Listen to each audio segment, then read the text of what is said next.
So I couldn't think of anything better in terms of how to start a show than to just throw this tweet up on the board that I posted last night. A lot of ugly, non-competitive basketball on Monday night, but at least Yves Missi had 21 and 10. And so that's where we're going to start our show tonight. Yves Missi in a 12-point loss for the Pelicans, who put up a better fight in this one for getting carved up by the Hawks. The surging friends, Atlanta Hawks, took down former Hawk DeJounte Murray, who was absolutely god-awful in this game. He did have 5 steals, but Dyson Daniels is just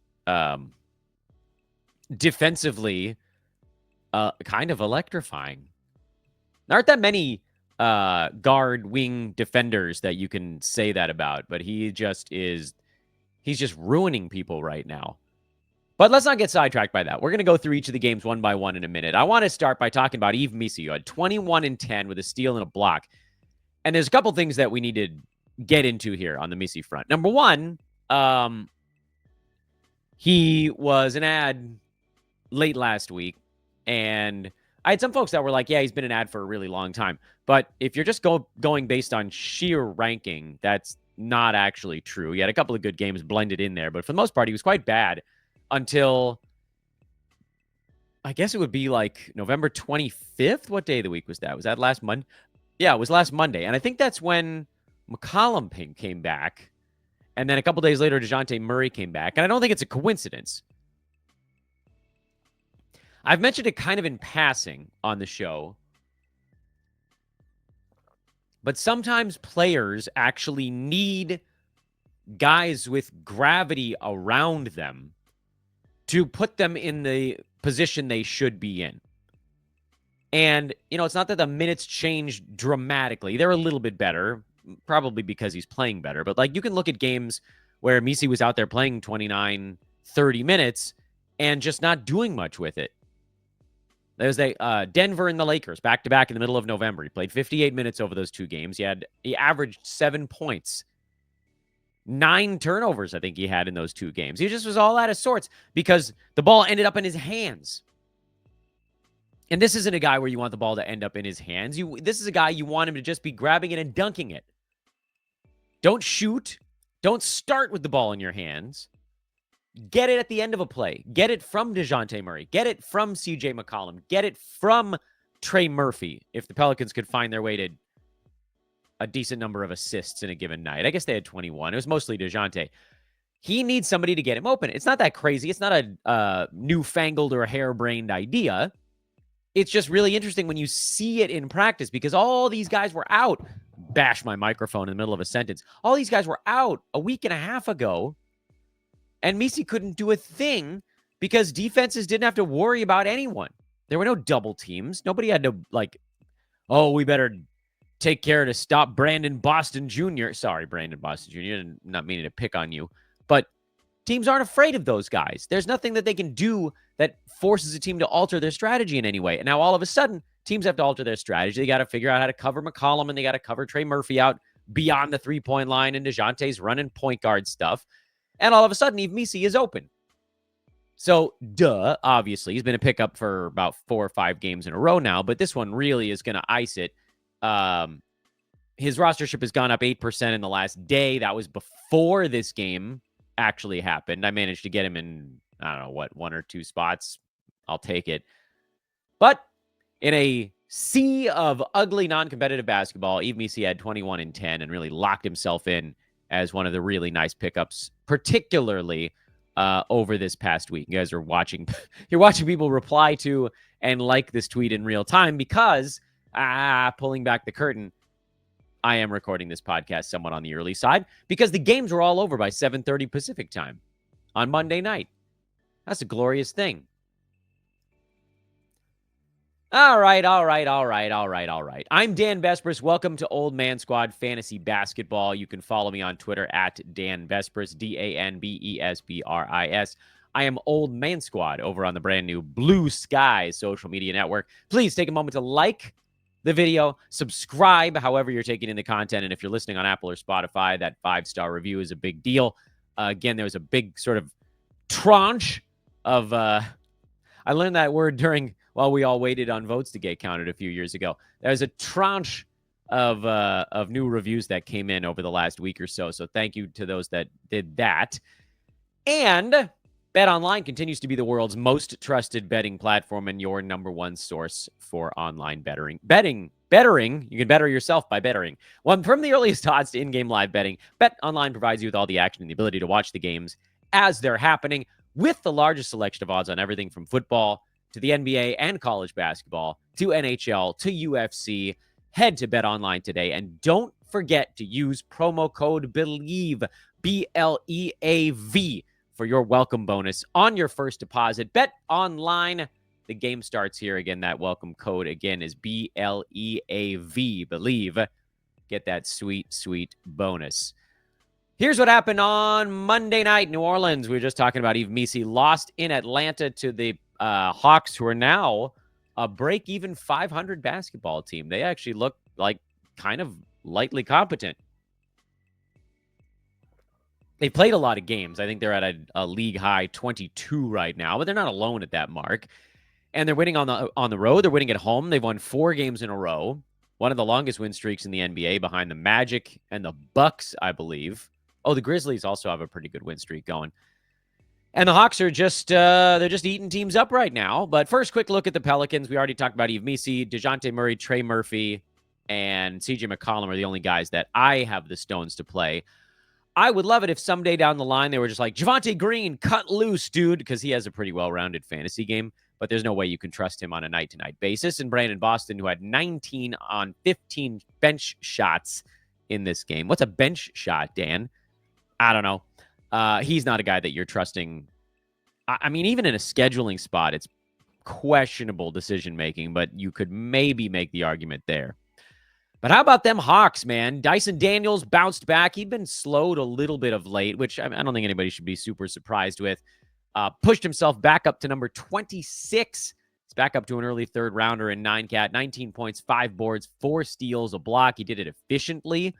Clint Capella had 17 rebounds as he continues his recent push. And I've mentioned lately both centers for the Hawks have actually been pretty good. Okongwu wasn't as great in this one. But they found a little bit of a sweet spot to their credit. And while I'm not changing my opinion that I think both centers for Atlanta end up as filler types, Clint Capella has very much pushed himself into a punt free throw start. He's good enough to be a punt free throw guy throughout. If you're not punting free throw, he still sort of falls in the filler zone, but he has been hot lately. And then Okongwu, they're ranked 3 spots from one another. Capella's 125 and Okongwu's 128, but Capella's been like a top 65, 70 guy over the last week and a half, and Okongwu's actually just still been in that 120, 130 range. So Okongwu feels like the kind of like, I'm just going to be a filler level guy all the time. And Capella's like, well, sometimes I'm going to be like pretty good, and other times I'm going to be barely usable. So play it as you see fit. I mean, call him an ad, call him a hold, call him a drop. I actually don't care. I think they fall right in the middle, and you know your team better than I do. So if it fits, let it rip. Jalen Johnson had another quality game. He actually fell 1 slot in 9-cat from 18 to 19 because it just wasn't quite awesome enough. Meow. DeAndre Hunter had 22 points off the bench. He didn't do much else, which is always going to be kind of a thing with him. But you figure that if he's playing 29 minutes, he'll usually kind of accidentally bump into 3 or 4 rebounds and 1 or 2 assists and like 0.7 steals or something like that. But overall, they're asking him to score a fair amount. And that's really kind of the thing we're looking for with him. So I'll keep DeAndre Hunter for now. Again, he's not going to blow the roof off the building because he doesn't do a whole lot of stuff besides score efficiently. But that's been enough to get him in that 90 range. He's an 8th rounder right now, and that's good enough. That's a little bit better than filler level. And then you've got Bogdan Bogdanovic, who is number 208. He's shooting 36.5% overall on the year, and nothing's really quite gone right yet for him. If you drop him, somebody else is probably going to pick him up. So with that in mind, I think I would try to hold on to Bogdanovic if possible. He's just going to slowly continue to get better, provided he doesn't have a flare-up of the previous hamstringy kind of stuff. So that's, I guess, the fear there is, why am I holding this guy? if they're never going to totally cut him loose like they did last year, if his body's not going to take 28 to 31 minutes a night, I think eventually it does get there. I think that there are enough shots. He'll take, one from, probably take a couple from Dyson Daniels, frankly. Risa Shea for this first part of the year. And if the Hawks continue to contend, then Risa Shea is going to be stuck in this non-usable role for a lot longer than I think most of us envisioned. Not envisioned because I didn't draft him anywhere, but just sort of assumed that would be the case. So I'm holding on to Bogdanovic. That one's, I get it. That one's a tough one. And then everything else is relatively straightforward with this team. Miami was without Jimmy Butler, and they were also on game 5 in 7 nights. The Heat get, I think, a little bit of a breather, ? Interestingly, they play the Lakers, the other team that just finished up a 5-game and 7-night stretch on Wednesday, and then the Heat have a couple of days off. The Lakers, they're going every other day, so I don't know where the hell they're going to catch their breath. They may never do it. But these two very tired teams are going to play each other on Wednesday. What's that game going to look like? It's probably going to be ugly as hell. Jaime Jaquez was pretty awesome in this one, filling in for Jimmy Butler.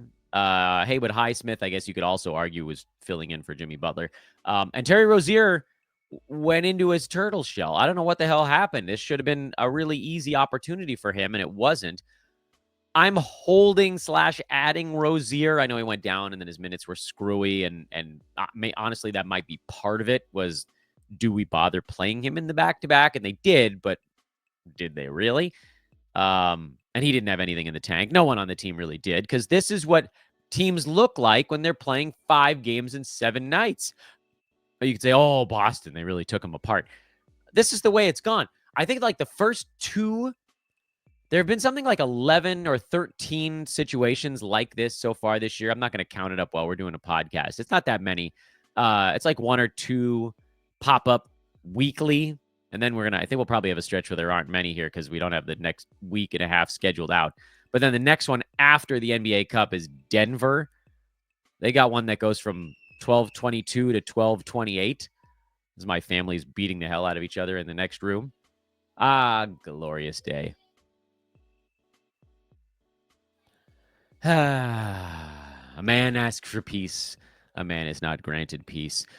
In any event, I think that may have been why we saw kind of like an unusual who gets to do stuff. The blowout also played a role in it, but Jaime Jaquez was one of the rare Heat that had a little bit of energy left tonight, or last night, and he went and did stuff.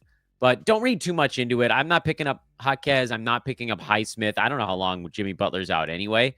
I would need to see this happen again when the other Heat are not like hanging on by a Valium thread here, trying to stay awake to play a basketball game when they really would rather just have taken the night off.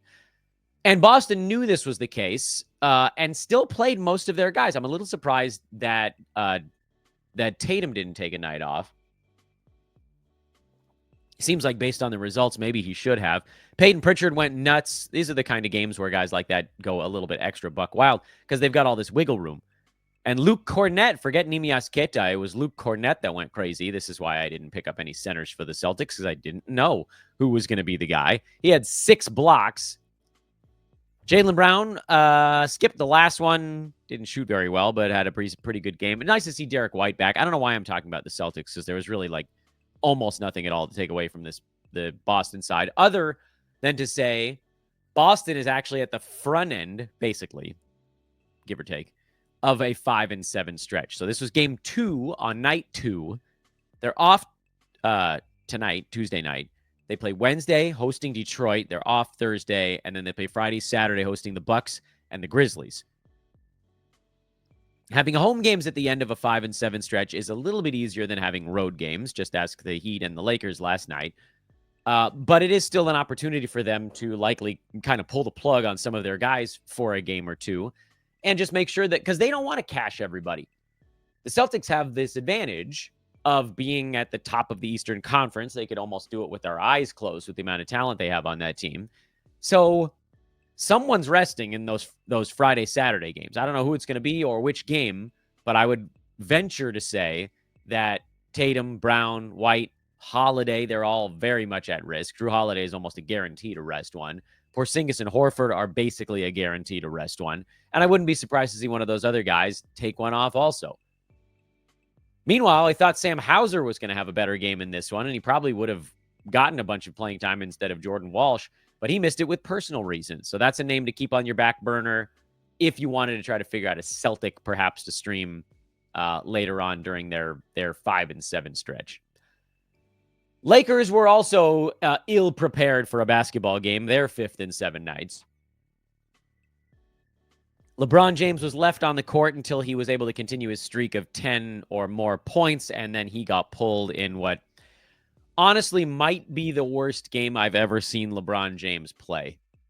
And with that god-awful performance, he fell to number 69 in 9 category leagues. His percentages are just like a boulder in the ocean right now. He's down to 48 from the field, 74.5 at the free throw line, still at 4 turnovers because he had another 6 in this ball game.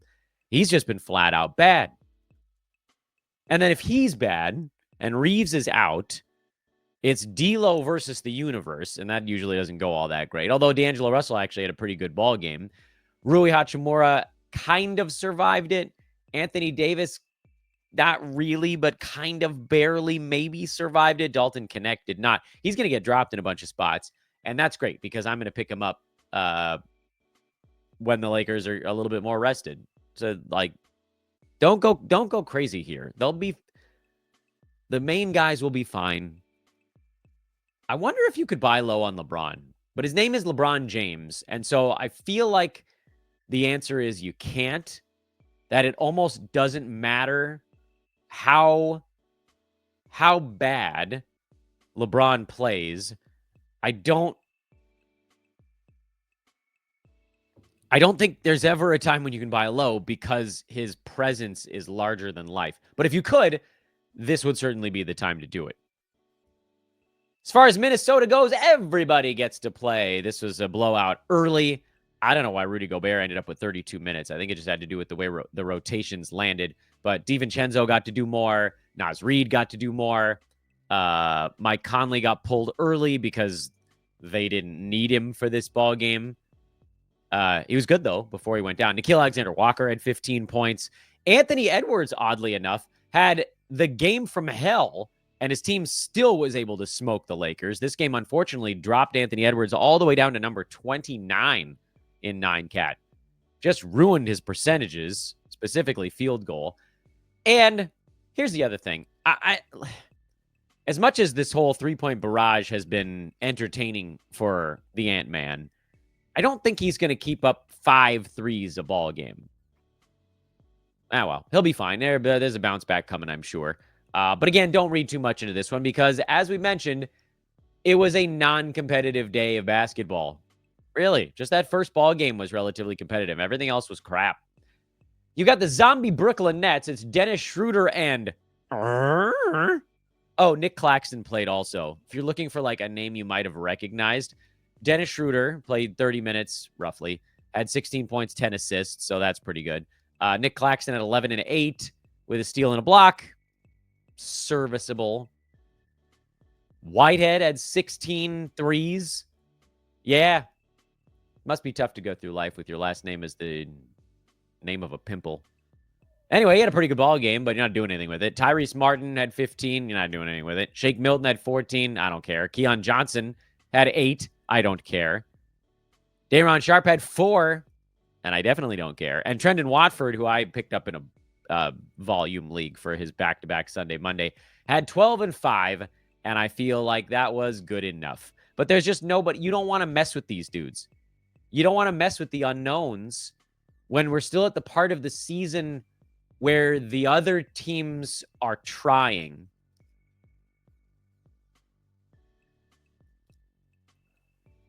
It's such a different, and maybe that's like the big point. No, that's not the big point of the show today. I don't know that there is a big point of the show today because it was 4 games and they were mostly dookie games other than, again, Yves Missi had 21 and 10. Brooklyn is into this sort of pre-tank. And we saw it a little bit with Utah. And I'm trying to think of who else we saw kind of pre-tank a little bit. Basically, the teams that have enough talent to compete usually lose, but compete on a night-to-night basis, giving their guys maybe an extra game or two off that they didn't need to make sure, not just to lose ball games, because Brooklyn got off to way too good of a start, and now they got to make sure they lose a few, so they're falling.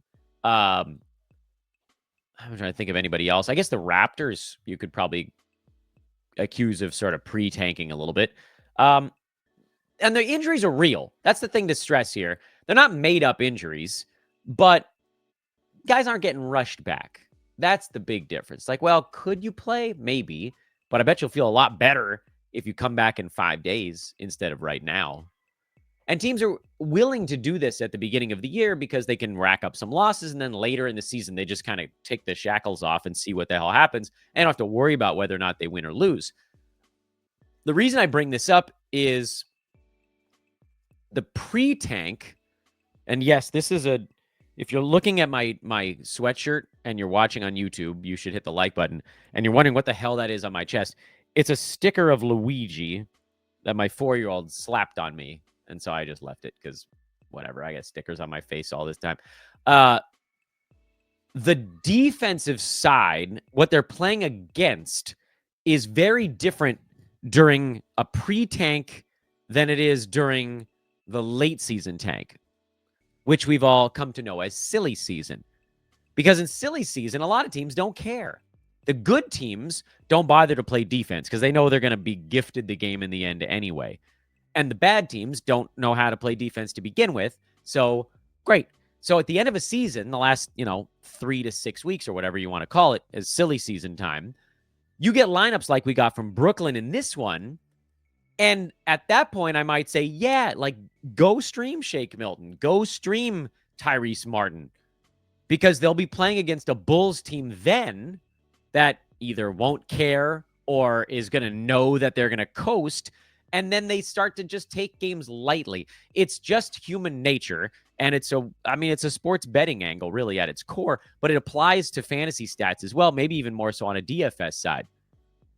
So right now, you've got a Brooklyn team with a bunch of goobers that you never heard of playing a Bulls team that's like, yeah, we got to get this win. We're not going to have that many freebies right now. We're 8-13. Well, they were 7-13 coming into the ball game.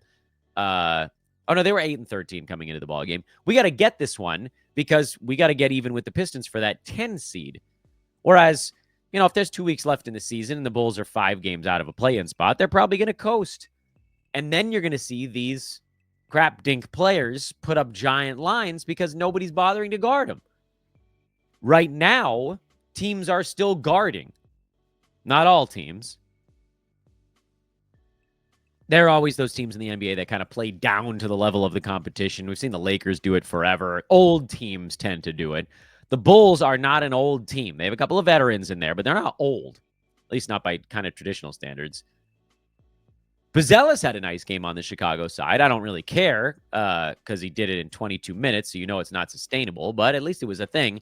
Ayo Dosunmu continues to put up low-end Patrick Williams fill-in numbers. And I guess technically this was a Kobe White fill-in game for him, and Julian Phillips was technically filling in for Patrick Williams.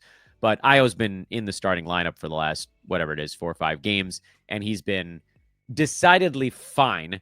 When one usage guy is out for Chicago, that really opens things up, though. So Dosunmu got 13 shots, did a bunch with them. Josh Giddey finally got loose with a triple-double. 17 shots in 32 minutes, 20 points, 13 boards, 11 assists. Easily his best game of the year. Does this jumpstart him? I don't know. This might just be a one-off, but he's been a buy low for a pretty good stretch of time. And then Lonzo Ball at 13 minutes. He's a guy that I've got just one portion. I think I talked yesterday about keeping 1/10 of an eye on the Pels for a shutdown. Lonzo, I've got like 40% of an eye. 0.4 eyes on Lonzo Ball because he still doesn't seem to have the confidence to take a shot, which was never his thing anyway.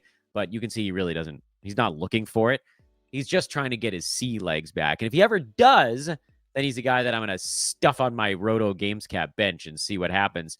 But until then, you can pretty much just watch and wait and see how things develop. I do also want to point out, and I was surprised by this, and I don't know why I was surprised by it, because I'm somebody that worked in sports handicapping for a while. Those of you that have followed me for a long time, you know that I was a sports handicapper at pregame.com. I handicapped Pac-12 football, the NBA. That was pretty much it. Like, I didn't go year round. I tried baseball. It's too freaking hard. Handicapping baseball is really, really difficult. But people say that about basketball, and that was what I was good at. But I was really surprised at how few people were aware of schedule advantage and disadvantage ball games. And so I'm going to leave the box score up on the screen from yesterday so people can see what I'm talking about with this. But like, Minnesota was favored by 7.5 over the Lakers in this game. And anybody that's watched these two teams is probably looking at it going, what? Like, Minnesota's 9-10. Lakers are, 12-8, I think, coming into this ball game. And yeah, okay, there's the back-to-back and so forth. But most people can look at that and go, 7.5, that's a big number. But that's the schedule disadvantage. Hard at play there. And it does create fantasy angles as well. Typically, you want to play guys going against those teams that are kind of on their last limb. So it would have been Celtics last night. Peyton Pritchard being the guy that really exploded. Jaylen Brown had a nice ball game as well. So did Derek White. And then for Minnesota, well, it wasn't Anthony Edwards. Interestingly, it wasn't the superstar in either of those games. Tatum had a bad one-ish, and Edwards had a bad one for sure. But then, guys like Naz Reid and Julius Randle wasn't, I guess. He was fine. Rudy Gobert had a pretty good game. Naz Reid had a pretty good game. DiVincenzo had a better one. Because teams that are unrested, teams that are exhausted, can't defend anybody. Forget actually getting anything to go on offense. They can't guard anyone. I don't know that there's a way we can use this regularly in full season fantasy. It's really much more of a sports betting concept, but I bet it also would apply to DFS because, again, I started to scroll backwards through these games and just try to find teams that were playing their 5th game in 7 nights. And outside of basically the first 2.5 weeks of the season, when I think there were 3 of these and teams went like 2-1 because they weren't that tired yet. By the time we got to week 4, there were 1, 2, 3, 4, 5, 6, 7, 8, 9, 10. And I think teams were 1-10 playing their 5th game in 7 nights. The last 10 of these that have popped up. What I didn't have a chance to look back at, and maybe you guys want to do the legwork on this because, I don't know. It's not that I'm lazy. I just don't know if we're going to have a great fantasy angle on it. How did the teams look from a fantasy perspective? Did it change things that much in that regard? Because like the Heat and the Lakers looked very bad from a fantasy standpoint tonight. Let's see. The last one was Chicago on 11-23. Let's see. What do we got here? How did they do? I put up 131, although they gave up 142. Well, I could say the defense is what suffered in that ball game. Oh, boy. Memphis put up a $142 in regulation on 57% shooting. So there might be an angle there. Get your guys in against the team playing their 5th and 7 because they're not going to be able to guard anyone. Something to think about. I don't think it's anything we need to do with anything right now, but we can at least sit on it. Big notes from this last card. Again, just a relatively ugly night, but Yves Missi, that's the guy you got to make sure is on rosters. We've been talking about him as an ad for the last little bit. I would say that DeAndre Hunter remains a pretty decent hold. Jaime Jaquez on your watch list. Boston, just keep an eye on potential streamers there. And then Chicago, depending on what goes down with Kobe White, maybe you get a little bit more of wiggle room on someone like Ayo Dosunmu. I wouldn't do much with the Brooklyn Nets. So relatively quiet night overall on fantasy. How am I going to make this sound interesting with a title and a thumbnail? I don't bleeping know. But I can tell you, I'm Dan Vespris, And I'm hoping that I'll be able to get another show out on later on today on Tuesday. It's going to come down to weird scheduling stuff and whether or not our nanny is under or over the weather. That's a thing, right? You can be over the weather if you're feeling better. Follow me on Twitter at Dan Vespers. That might be where we do the rest of our work today. At Old Man Squad on Blue Sky if Twitter's not your jam anymore. Hit that like button on the way out. Subscribe to the Old Man Squad, however you're taking in this content. And please do, again, hit us with that 5-star review. Have a amazing some segment of time of your Tuesday. And I'm hoping I can get another show out to you guys today. But again, I do not know. This is a stressful week, and a lot of factors have kind of come together to make it so that I don't have as much free time as I thought I had. But one way or another, I'll talk to you guys soon, whether it's here, social, or never. Bye-bye.